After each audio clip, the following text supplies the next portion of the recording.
All right, so we got the 2005 free response number 6. Non-calculator. This is non-calculator friendly. This one's actually, you guys should get pretty much all of your points out of 9 on this one. No excuses at this point. This is an easy problem. All right, so I guess we've done a lot of them, which is why it should feel easier. Yeah. Consider the differential equation. dy dx is going to equal negative 2x over y. On the axis provided for part A, sketch slope field given the differential equation at the 12 points indicated. To be honest, 12 points, I'm kind of annoyed that I have to do 12 points right now. But we've got 3 here, well I guess 6 on top, 6 on bottom, so we're just going to start plugging stuff in. So guys, understand that we don't have anything, we skipped over these 3 because y equals 0, and if y equals 0, that's going to be basically a vertical tangent, okay, and you do not draw vertical lines in. They didn't give you dots there, so they're not even trying to trick you, but there's going to be times where they could possibly put dots there, and you cannot put vertical lines, okay, just leave it blank. Looking at this, if x is 0, that means my horizontal lines are going to be going on at x equals 0 here.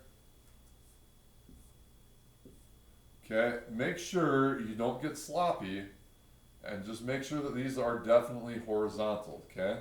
These are easy points you don't want to be screwing up. If I plugged in the point 1, 1, I get negative 2 over 1. That's a slope of negative 2. So, like I said, just kind of imagine something kind of like that. If I plug in the point 1, 2, okay, I get negative 2 times 1 is negative 2. Divided by 2. Negative 2 divided by 2 is going to be negative 1. So this should be a horizontal line, or not horizontal, but a 45-degree line. Okay, so something like that. You just need to make sure that this line is definitely steeper than this line, okay, when you're doing these. Let's plug in negative 1, 1. Okay, so we get negative 2 times negative 1 is going to give me a positive 2 divided by 1. So it's going to be a slope of positive 2. Kind of imagine going up like that. Okay. If I plug in the point negative 1, 2, what we're going to get here is negative 2 times negative 1 is a positive 2 divided by 2. This is going to make a slope of 1, so this should be 45 degrees. Okay, so make sure that this one is more steep than this one. Alright, like I said, we don't have any points here at y equals 0 because those would be vertical tangents. But definitely, if you're given that option, don't write those vertical tangents.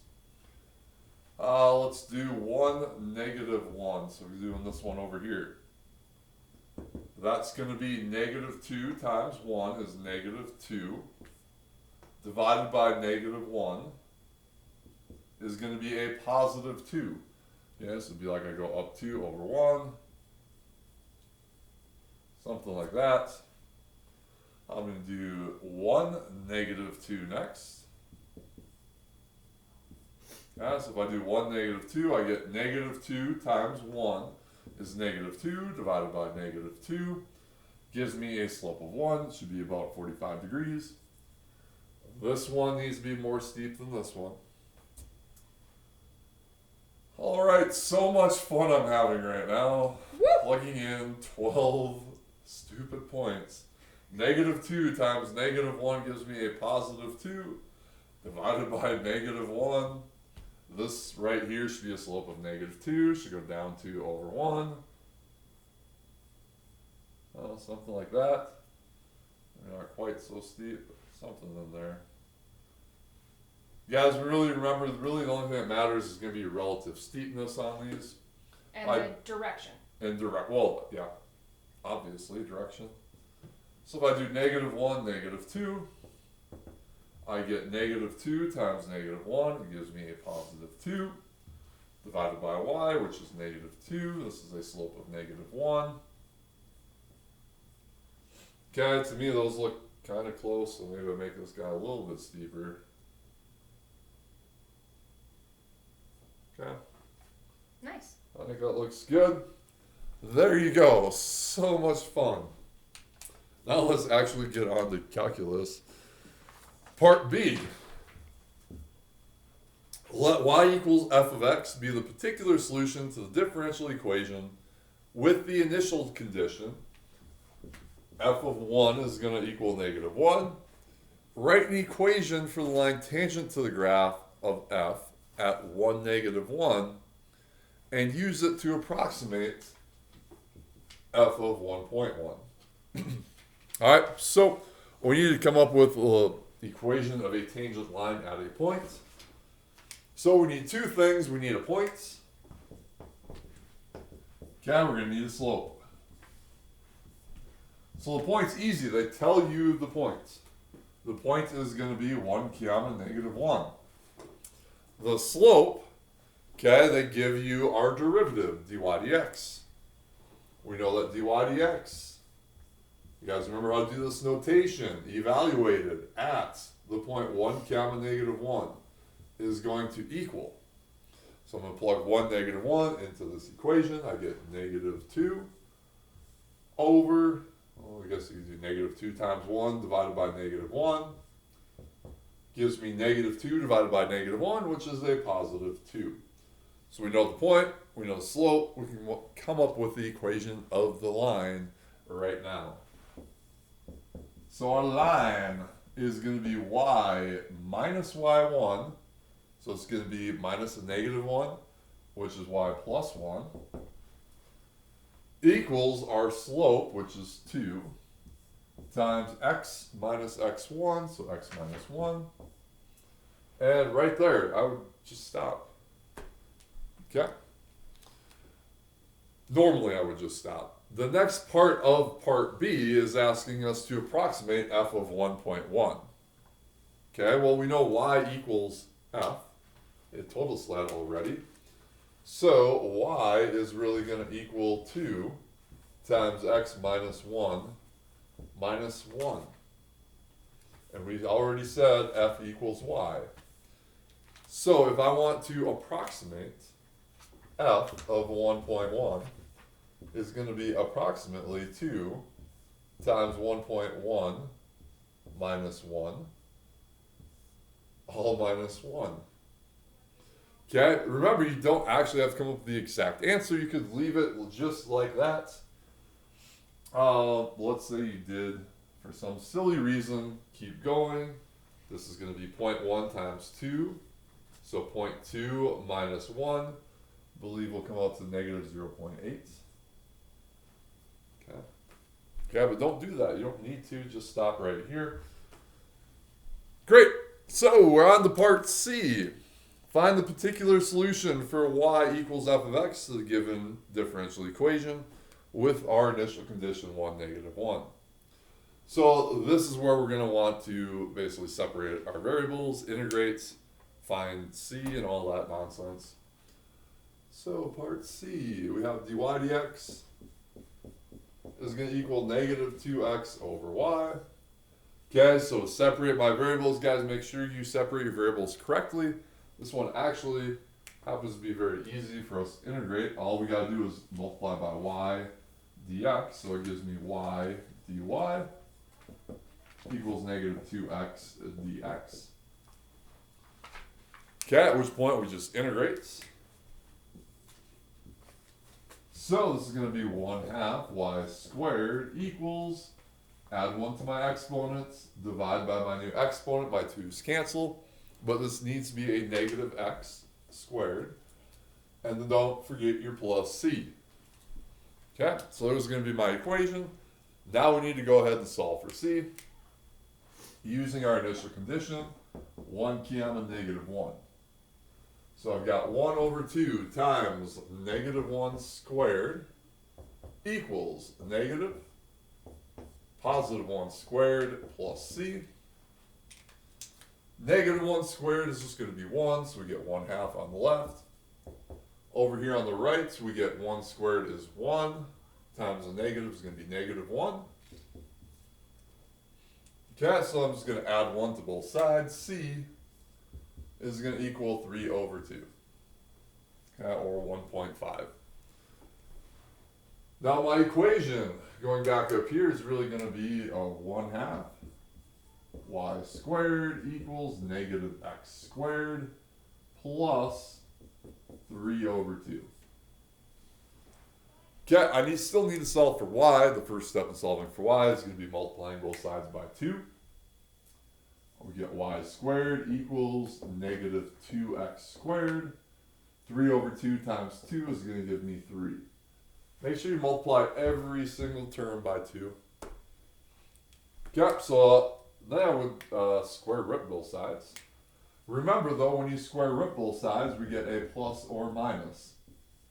So y is going to equal plus or minus the square root of negative 2x squared plus 3. Okay. But remember, only one of these is really going to work with our initial condition.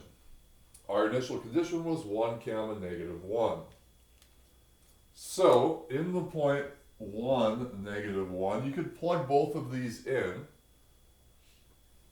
So we get negative 1 is going to equal. So no matter what we plug in here, guys, y is going to have to end up being a negative value. So we really only are going to want this negative solution answer. Hopefully you see that there. And we get y is going to equal negative the square root of negative 2x squared plus 3. Alright. Hopefully that makes sense. We don't really need to plug those in. You want to explain that at all better? Well, no. I think it's fine. If you plug in 1 squared, right, it'd be 1. Negative 2 times 1 would be negative 2. Plus 3 is going to give you a positive 1. They're not probably going to give you something that would give you a negative underneath it and give you i's. So if this is positive 1, but I need my final answer for y to be negative 1, then we have to choose the negative branch. It's not going to be both. Just like with absolute value bars, it's not going to be both. You have to choose the appropriate branch that satisfies your initial condition. I was actually going to come up here and just talk briefly about some things I've seen wrong, because you guys have done quite a few of these and turned them in for homework. So as we're grading constantly, some things that I've seen wrong. I have seen you guys try to distribute instead of just leave it. I mean, yes, in this one you do have to isolate the y, but I've seen you distribute wrong and then miss points on your equation. Or try to go too far, not just stop here, and miss points on your arithmetic. I wouldn't do that. The other thing, which is like slightly different than how this problem goes, but I have seen where you have a variable, let's say this was an x on the bottom and a y on the top, and the x is on the bottom, and for whatever reason you move it up. If the x is on the bottom and you were integrating, right, then it would go to natural log of absolute value bars. Some of you are forgetting the absolute value bars, and you're missing that every time. Some of you are just moving a variable that's in the denominator up, and you're missing that every time. And then this is usually the biggest bulk of the points, where you're doing the separable differential equation part, and you're missing the biggest bulk of the points. If this negative 1 is not in parentheses squared, it is mathematically incorrect. You really should miss the points. So those are like just some things that like stick out in my mind that as I've graded, especially a lot this weekend, that I've seen people do incorrectly. So I think Mr. Herney's going to go over the points with you now on this problem, so you know how the points are awarded. All right, guys, the points. Part A is worth 2 points. You can get 1 point for your horizontal lines. Okay, you can get 1 point for all of the other ones. Like I said, basically it's going to come down to direction and then relative steepness for all of your other ones. Okay, but your horizontal ones, make sure those are definitely horizontal. If they're slightly tilted, all right, you might not get your points, and those should be really easy points for you to get. Part B is also going to be worth 2 points. You get 1 point for coming up with your equation of your tangent line. Okay, so now understand sometimes they give you 1 point for coming up with your slope and 1 point for coming up with your point or something. But they gave you the point, the slope was really easy to find, so you had to put that all together, come up with your equation of your tangent line to get your 1 point. Your other point is going to come from your approximation. Remember, you don't have to come all the way down to your final answer, just plug it in, and then you should be good. Part C, which means if we got 4 points so far, this is going to be 5 points. as usual, you get your 1 point for separating your variables correctly. You get 1 point for your integrations. Too easy to give you 2 points, one for each side. Too easy. And remember, this is 2005, so this was many years ago. You get your 1 point for your plus C. You get 1 point for using your initial condition. And then all that extra work, you get 1 point for coming up with your correct answer. If you had y equals plus or minus as your answer, you don't get that. Okay, it has to be y equals the negative version of that square root. One other thing, you guys, again from grading, is when you are drawing your reference dashes, if some of them you do have to draw on top of an axis, I know if you were taking a paper pencil test, it'd be a lot easier because the slope field would already be provided for you, right? And you're just drawing your reference dashes on top. But when you guys are sending pictures, and you're gonna have to send pictures this year, it's really hard to see these if you have horizontal dashes on top of tick marks or even horizontal dashes on top of the x-axis. It's hard to see. So it might be to your advantage to do those like in a different color to make them stand out, because I know I've graded some, I'm like, I can't tell if they're there or not. And I haven't been giving you points for them.